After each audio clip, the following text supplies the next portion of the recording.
Ассаламу алейкум, жалпы кадырман кыргызстандыктар, биздин каналдын көрүүчүлөрү, жалпы каттаачылары, ассаламу алейкум дагы бир жолу. Бүгүн мынабул 1,5 жашар тай боюнча маалымат бермекчибиз. Бүгүн Ош шаарында караштуу Жапалак айыл өкмөтүнүн Орех айылындабыз.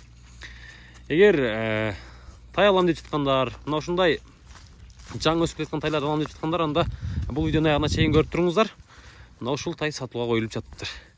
Бунун бою 150 дедиңиз, а? Бою 150. Так, анан Бишкектен келген. Кайсы жерден келди дедиңиз? Бишкектен келип келген балдардан алганбыз да. Бишкектен алып келген, а? Жакшы. Пародасы кандай болуп калат экен мунун?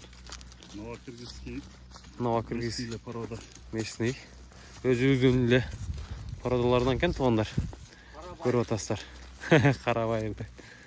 Мына ушундай.